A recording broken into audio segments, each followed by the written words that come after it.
lightweight championship between James Tennyson and Gavin Gwynne. I love this fight. I love this fight so much because all the hype on James Tennyson up at lightweight could be one of the most dangerous punchers in the division.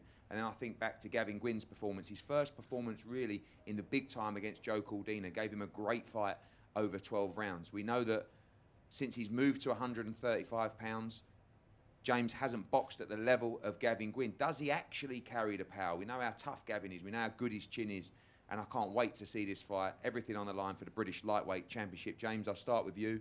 Probably a lot better for you making 135 to 130, but a big fight for you. And like I said, looked fantastic at lightweight so far, but on Saturday, your first real test in the weight class. Yeah, absolutely. You know, first you could say big tough fight at lightweight. You know, Gavin Gwynne's a real tough lad, durable. He gave a real good account of himself versus Joe Cordina. So, you know, I'm expecting a tough night. You know, the guy works hard and, you know, seeing from his previous interviews, you know, he's very confident in getting the win. So, you know, I'm excited about this one. The hype about your power, you know, I saw an Irish article calling you the Irish Golovkin. Have you got to be careful not to get carried away with that talk about your punch power and remember your boxing skills as well? I mean, do you just feel that you can walk down Gavin Gwynne and stop him, or have you got to be smart in there as well? No, definitely. You know, I need to be smart about my work. You know, if I go in and get ragged and, you know, try and use this part to talk about, you know, it could backfire on me. You know, I need to be smart about my work and, you know, stick to the game plan that me and my team have set out to make sure that I get the win. One thing I love about this fight is at 130, we did see you at times be a bit frail around the body. We know how tough it was for you to make weight. Again, going back to Tony Bellew, he said sometimes when you move up, you become much tougher, much more durable. Do you feel you got that now? I mean, Gavin's going to test that on Saturday night. I suppose those questions are still a bit unanswered, but do you feel in yourself much tougher? Yeah, absolutely. It was literally doing drastic weight cuts. You know, it was killing me off. It was killing my performance. You know, I was weak to the body. You know, and it showed. And from I've moved up, you know, I'm feeling a heck of a lot stronger. And you know, through my sparring sessions and my training sessions, I can feel it. So I just need to really show it on fight night. Gavin, welcome back. I love having you on the shows. I remember when you fought Joe Cordina.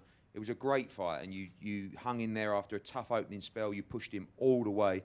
And I remember at the change rooms after you said, any other opportunities, just let me know. You know, a couple of black eyes. And you got it here. You know, the first fight week of Fight Camp, another massive opportunity for you to become British champion. Yeah, it's a life-changing opportunity for myself, so I'm going to take it with both hands, yeah. Obviously, you are known for your toughness as well. James has that sort of image and that reputation as a big puncher as well. Are you wary of that? Do you believe that hype as well? Or are you confident going into this fight? Yeah, definitely. He's a massive puncher. It doesn't matter if he's down at super feather or lightweight. He's a massive puncher. Like you see the people he's been in with and knocking over in 2 or 3 rounds. Like, so that speaks for itself. So I'm going to be definitely wary, and I gotta go and stick to the game plan during the fight. Like. I know that you and Chris and Tony would have watched the tape of James Tennyson. You see down a few times to the body, obviously against a world-class performance in Tevin Farmer, but also against Martin Ward as well, who he went on to stop as well. Do you think those frailties are still there, and are you looking to exploit them at the weekend? Not so much, because that was probably down to a weight making, but obviously he's been stopped before, so I'm going to try and stop him again. And to become British champion, it's going to be an unbelievable environment up there. I've heard you as well say that you promised your boy you'd get the title, so you put the pressure on yourself. Yeah. You ready for Saturday night? Yeah, definitely. I think we both have. We've both said we're taking the belt on for our boys, so may the best man win. Yeah. And finally, James, I know you've got aspirations to go back and challenge for that world championship at lightweight. What a division at the moment. You know, you moved to it. Maybe when you moved to 135 pound, it wasn't as crazy as it is. But when you look at that world level picture, you know, Luke Campbell, Ryan Garcia, Devin Haney, Teofimo Lopez, Vasily Lomachenko, the list goes on and on. Huge opportunities to be in major fights in the division. Massive opportunities. You know, the lightweight division is on fire at the minute. You know, I feel like a mix it weighing, guys. You know, I want to be in amongst it, and I want to be one of the names up there, you know, putting on them big shows. Well, firstly, you have to get past a very tough fight against Gavin Gwynne, the British Lightweight Championship, the co-main event, Fight Camp Week 1, James Tennyson against Gavin Gwynne. Do not miss it, guys. If you can take your stance up here for a head-to-head, please.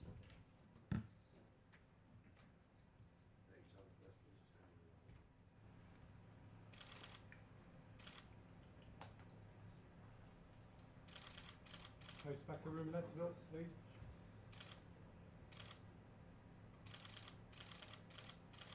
Perfect, thank you.